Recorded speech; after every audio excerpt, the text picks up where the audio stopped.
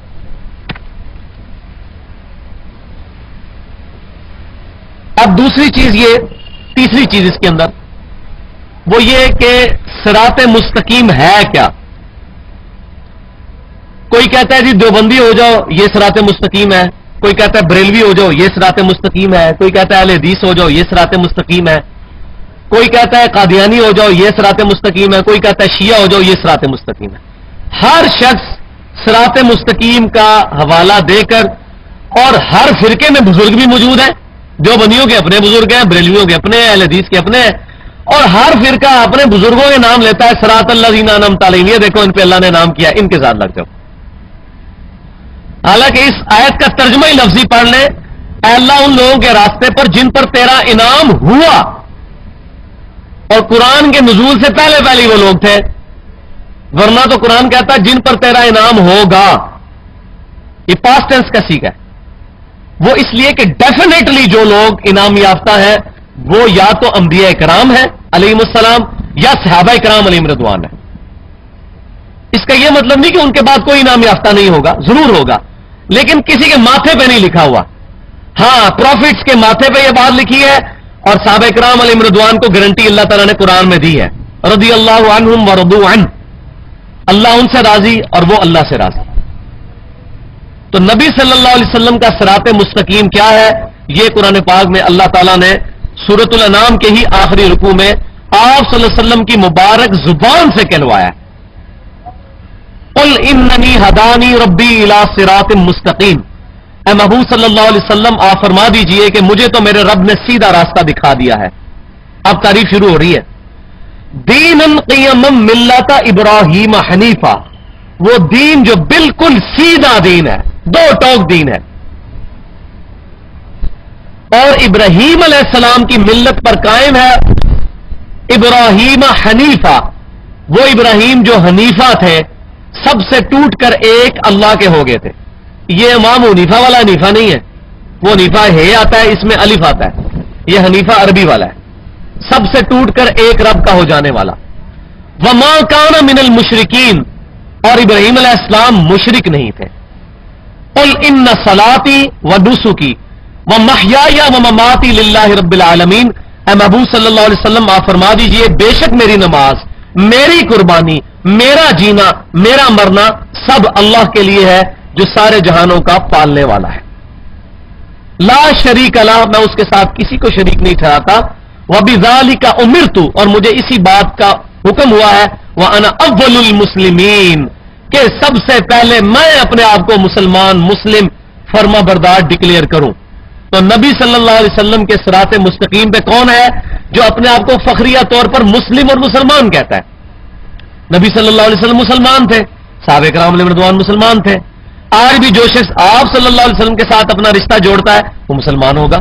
خالی مسجد میں یہ لکھنے سے مان علیہ و صحابی کوئی اہل سنت نہیں ہو جائے گا، جب تک کہ وہ نبی صلی اللہ علیہ وسلم اور صحابہ کرام علیہ رضوان کی طرح فرقہ واریت سے ہٹ کر کتاب و سنت کے منہج کو اختیار نہیں کرتا، اجماع کو حجت مانتے ہوئے، اس وقت تک وہ اہل سنت کی فکر پہ نہیں ہوگا۔ اہل سنت کسی فرقے کا نام نہیں ہے، فکر کا نام ہے. اگر کوئی شخص یہ کہتا ہے میں اہل سنت فرقے میں ہوں تو وہ بھی پھر فرقہ واریت میں پڑ گیا. اہل سنت ایک فکر کا نام ہے جسٹ. یہ کوئی اجازت نہیں کہ بچوں کے باہر یہ لکھنا شروع کر دیا جائے اور لوگوں کو کہا جائے کہ آپ یہ ہو جاؤ وہ ہو جاؤ. اور اب تو یہ لفظ اتنا ایمبیگوس ہے، دیوبندی بھی اپنے آپ کو اہل سنت جماعت کہتے ہیں، بریلوی بھی اہل سنت جماعت کہتے ہیں، اور قادیانی بھی اپنے آپ کو اہل سنت جماعت کہتے ہیں. آپ ان سے بات کر لیں وہ کہتے ہیں ہم اہل سنت والجماعت ہے. اصل میں ہمارا تو صرف نشان ہے. جس طرح بریلویوں نے بریلوی رکھا ہوا ہے، دیوبندیوں نے دیوبندی رکھا ہوا ہے، اہل حدیث نے اہل حدیث رکھا ہوا ہے، وہ بھی تو اپنے آپ کو اہل سنت کہتے ہیں، ہم بھی اہل سنت ہیں. کتنی بڑی ظلم کی انتہا ہے.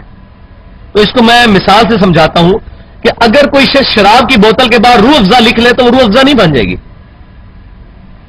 اہل سنت کی فکر پر مسلم وہ ہوگا جو کتاب و سنت کو واقعی حجت مانتا ہوگا، جس کے اعمال کتاب و سنت کے مطابق ہوں گے. ادروائز وہ لاکھ چیختا رہے.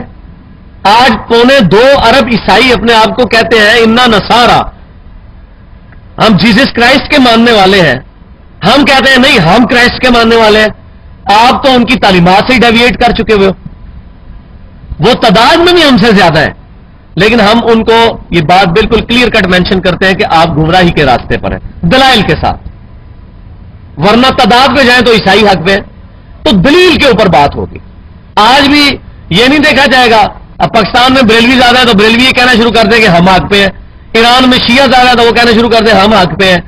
بنگلہ دیش میں دیوبندی زیادہ ہے وہ کہنا شروع کر دیں ہم حق پہ ہیں. سعودی عرب میں اہل حدیث زیادہ ہے وہ کہنا شروع کر دیں ہم حق پہ ہیں. یہ کوئی بنیاد نہیں ہے. بنیاد ہوگی دلائل کے ساتھ کتاب و سنت کے منہج کے اوپر. اور چوتھی اور آخری چیز اس میں جو میں نے عرض کرنی تھی وہ یہ کہ میں نے یہ کل مجھے ایک بھائی نے دیا ایک ریسرچ پیپر میں نے پڑھا، اس پہ لکھا ہوا تھا کہ آج کے دور کا سب سے بڑا فتنہ یہ ہے کہ لوگوں کو یہ کہا جائے کہ کتاب و سنت پڑھ کے خود دیکھو کہ کیا لکھا ہوا ہے. یہ دیکھیں آپ لوگوں کی اتنی مت ماری گئی ہے. وہ کہتے ہیں یہ تو فتنہ ہے. اس کی بجائے یہ ہونا چاہیے کہ جو جہاں لگا ہوا ہے وہیں لگا رہے. یعنی اگر میرے ماں باپ قادیانی ہوتے تو مجھے کوئی تکلیف نہیں تھی، میں ختم نبوت سمجھتا، مجھے قادیانی رہنا چاہیے تھا. اگر کوئی شیعہ ہے وہ شیعہ ہی رہے، کوئی بریلوی ہے وہ بریلوی رہے، کوئی اہل حدیث ہے اہل حدیث رہے. کوئی وہ کہتا ہے یہ شیطانی وسوسہ ہے کتاب و سنت کی آواز اٹھانا کہ آپ کتاب و سنت، یہ شیطان کی چال ہے. استغفر اللہ واتوب الیہ. اب میں بتاتا ہوں یہ چال کس کی ہے، اور اب دیکھیں کہ ان لوگوں کا حکم کہاں تک جا رہا ہے. امام کائنات سید الاولین والآخرین شفیع المذنبین رحمت للعالمین سیدنا و مولانا امام اعظم محمد رسول اللہ صلی اللہ علیہ وسلم نے اپنی وفات سے 3.25 ماہ پہلے حجۃ الوداع کے موقع پر میدان عرفات میں خطبہ ارشاد فرمایا، جو صحیح سند کے ساتھ المستدرک للحاکم علی صحیحین کا چیپٹر ہے کتاب العلم، اور انٹرنیشنل نمبرنگ کے مطابق 318 نمبر حدیث ہے. آپ صلی اللہ علیہ وسلم نے ارشاد فرمایا، حدیث کے راوی ہیں عبداللہ بن عباس رضی اللہ تعالی عنہما، میں اپنے بعد تم میں 2 ایسی چیزیں چھوڑ کر جا رہا ہوں، اگر ان کو مضبوطی سے پکڑ لو گے تو کبھی گمراہ نہیں ہوگے. ایک اللہ کی کتاب اور دوسرے اس کے رسول صلی اللہ علیہ وسلم کی سنت. اب اس ظالم سے پوچھے یہ شیطانی چال جس کو تو نے کہا، یہ تو ہمارے نبی کی تعلیم ہے صلی اللہ علیہ وسلم کہ 2 چیزیں چھوڑ کے جا رہا ہوں، کتاب اور سنت. اور سنت وہ ہوگی جو صحیح حدیث سے ڈرائیو ہوگی، کسی شخص کی ذاتی انٹرپریٹیشن نہیں، بلکہ احادیث کی کتابوں سے پتا چلے کہ یہ واقعی سنت ہے کہ نہیں. جس طرح ہمارے پاکستان میں اکثریت اس طریقے پہ نماز ہی نہیں پڑھ رہی جو نماز کا طریقہ صحیح بخاری اور صحیح مسلم میں لکھا ہوا ہے، اور کسی کو اس طرح پڑھتے دیکھے تو کہتے ہیں یہ تو پاگل ہے، پتہ نہیں کیا کر رہے ہیں، حالانکہ وہ خود پاگل ہوتے ہیں. اب جو بندہ مریض ہوتا ہے نا، اس کو کھانے والی چیز بھی دیکھ کڑوی لگتی ہے، وہ کہتا ہے چیز کڑوی ہے، حالانکہ وہ چیز کڑوی نہیں ہوتی، اس کا اپنا ذائقہ خراب ہوتا ہے.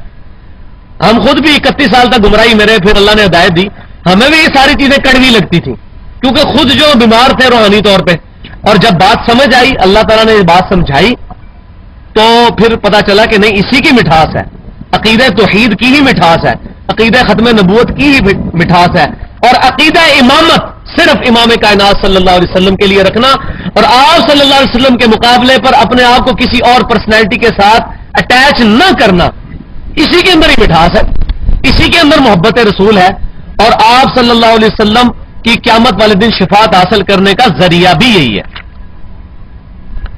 تو کتاب اور سنت، اور کتاب اور سنت کی تعلیمات نے ہی ہمیں ایک تیسری چیز کے بعد ہے میں بھی بتایا جو ریلیٹو ٹرمنالوجی ہے، ایبسولوٹ نہیں ہے، اور وہ ہے اجماع امت۔ وہ المستدرک للحاکم کی صحیح سند کے ساتھ انٹرنیشنل نمبرنگ میں 399 نمبر حدیث ہے کتاب العلم چیپٹر میں کہ امام کائنات صلی اللہ علیہ وسلم نے ارشاد فرمایا کہ میری امت کبھی بھی گمراہی پر جمع نہیں ہوگی، پوری امت کا اجماع جب ہوگا وہ بھی حجت ہے کتاب و سنت کی طرح، کیونکہ کتاب و سنت نے ہی ہمیں بتایا، لہذا یہ انڈائریکٹ سورس ہے، ڈائریکٹ سورس دو ہی ہیں۔ مثال کے طور پر سیدنا ابوبکر صدیق رضی اللہ تعالیٰ عنہ کی خلافت یہ اجماع امت ہے، نبی صلی اللہ علیہ وسلم نے اپنا خلیفہ قرآن کو بنایا تھا قیامت تک کے لیے۔ صحیح بخاری کتاب المغازی انٹرنیشنل نمبرنگ کے مطابق 4460 نمبر حدیث ہے، سیدنا طلحہ رحمۃ اللہ علیہ نے عبداللہ بن ابی اوفا رضی اللہ تعالیٰ عنہما سے پوچھا کہ کیا نبی صلی اللہ علیہ وسلم نے اپنا وصی خلیفہ کسی کو بنایا تھا جس کے لیے وصیت کی ہو؟ تو انہوں نے کیٹاگوریکل ڈینائی کیا کہ نہیں، مگر آپ صلی اللہ علیہ وسلم نے ہمیں اللہ کی کتاب پر عمل کرتے رہنے کی جو ہے ترغیب دلائی تھی۔ تو یہ خلیفہ ہے نبی صلی اللہ علیہ وسلم کا قیامت تک کے لیے، اور یہ انٹلیکچولی بھی بات ٹھیک ہے، کیونکہ اگر آپ صلی اللہ علیہ وسلم کسی پرسنالٹی کو اپنی جگہ چھوڑتے تو اس نے بھی تو فوت ہونا تھا۔ 2 سال کے بعد سیدنا ابوبکر صدیق بھی فوت ہو گئے، 13 سال کے بعد سیدنا عمر بھی شہید ہو گئے، 25 سال کے بعد سیدنا عثمان بھی شہید ہو گئے، 30 سال کے بعد سیدنا علی رضی اللہ تعالیٰ عنہ بھی شہید ہو گئے، خلافت راشدہ ختم، اور 110 ہجری میں ابو طفیل عامر بن واصلہ رضی اللہ تعالیٰ عنہ آخری صحابی وہ فوت ہو گئے۔ آج آخری صحابی کو فوت ہوئے بھی 1322 سال گزر چکے ہیں، لیکن الحمدللہ کتاب ہمارے پاس موجود ہے، یہ وصی ہے۔ تو آپ صلی اللہ علیہ وسلم نے اپنا وصی نہیں بنایا تھا سیدنا ابوبکر کو، بلکہ صحابہ کرام علیہم رضوان نے ان کو اجماع سے چنا۔ تراویح کی جماعت پورا مہینہ پڑھنا نبی صلی اللہ علیہ وسلم سے ثابت نہیں، آپ کی خواہش ضرور تھی، اسی خواہش کو رینیو کیا سیدنا عمر نے اور صحابہ کا اجماع ہوا۔ اسی طریقے سے کئی اور مسائل پہ بھی صحابہ کرام علیہم رضوان کا اجماع ہوا، اور اجماع قیامت تک کے لیے جاری ہے۔ ابھی 14ویں صدی میں بہت بڑا اجماع ہوا ہے کہ قادیانی فرقہ جو ہے، جو غلام احمد قادیانی کو چاہے نبی مانتا ہو چاہے مجدد مانتا ہو، اسلام سے خارج ہے، تو اس میں بھی امت محمدیہ صلی اللہ علیہ وسلم کا اجماع ہوا ہے، اجماع قیامت تک جاری ہے۔ اب اگلی آیت یہ اس سے بھی سخت ہے، قل اطیعوا اللہ والرسول، اے محبوب صلی اللہ علیہ وسلم آپ فرما دیجئے کہ حکم مانو اللہ کا اور اس کے رسول کا۔ جو وہ شیطان صرف لوگ کہتے ہیں کہ یہ فتنہ ہے آج کل کہنا کہ جی اللہ رسول کی بات مانو، بزرگوں کو لے کے چلنا چاہیے، حالانکہ بزرگ ہمیں کہہ کے گئے ہیں اللہ رسول کے پیچھے چلیں، وہ ہمیں یہ کہہ کے گئے ہوئے ہیں۔ تو ہم کہتے ہیں بزرگوں کو مانے اور بزرگوں کی بھی مانے، یہ خالی بزرگوں کو مانتے ہیں، بزرگوں کو ماننا تبھی فائدہ مند ہوگا جب بزرگوں کی بھی مانی جائے گی۔ اے محبوب صلی اللہ علیہ وسلم آپ فرماؤ اطاعت کرو اللہ کی اور اس کے رسول کی، فَإِن تَوَلَّوْا، اور پس اگر یہ منہ پھیر دے، آگے آ جائے بھائی، ادھر آ جائے یار، آگے ہو کے بیٹھے عابد بھائی، آگے